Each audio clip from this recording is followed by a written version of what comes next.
এই মুহূর্তে আমি যেখানে দাঁড়িয়ে আছি সেটি গাইবান্ধার ফুলছড়ি উপজেলার কাতলামারি ক্লাস্টার ভিলেজে।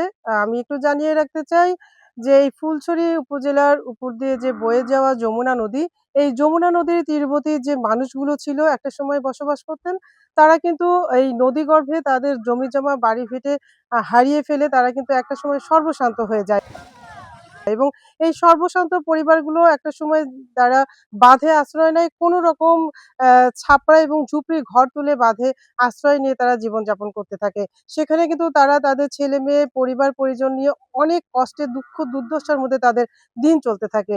এই অবস্থা থেকে উত্তরণের জন্য স্থানীয় সংগঠন গণ উন্নয়ন কেন্দ্র তাদের স্বপ্ন পূরণের জন্য তারা কিন্তু এই একটা ক্লাস্টার ভিলেজ তারা করে দিয়েছে এবং এখানে সেই অসহায় সর্বশান্ত মানুষগুলো সেই ১৫ টা পরিবার এখানে আশ্রয় নিয়ে আছে এবং গণ উন্নয়ন কিন্তু তাদেরকে ঘুরে দাঁড়াবার জন্য তাদের জীবন মান উন্নয়নের জন্য আ গরু দিয়েছে এবং ছাগল দিয়েছে। তারা এখন গরু পালন করছে, ছাগল এবং হাঁস-মুরগি পালন করছে এবং তারা কিন্তু এখন তাদের বাড়িতে শাকসবজির আবাদ করে এগুলো বিক্রি করে হাঁস-মুরগির ডিম বিক্রি করে, হাঁস-মুরগি পালন করে, গরু-ছাগল পালন করে তারা এখন অনেক উন্নত জীবন যাপন করছে। এই মানুষগুলোর একটা সময় তারা তাদের স্মৃতি হারিয়ে, স্বপ্ন হারিয়ে যখন দিশেহারা হয়েছিল, তখন কিন্তু গণ উন্নয়ন কেন্দ্র তাদের পাশে দাঁড়িয়েছিল।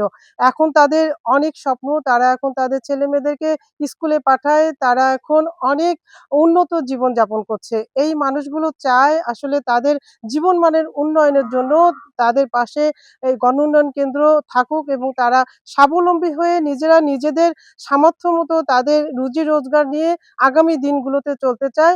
এটি এই এলাকার মানুষের স্বপ্ন। ফুলছড়ির কাতলামারি থেকে Afroza Luna, one news, Gaibandha.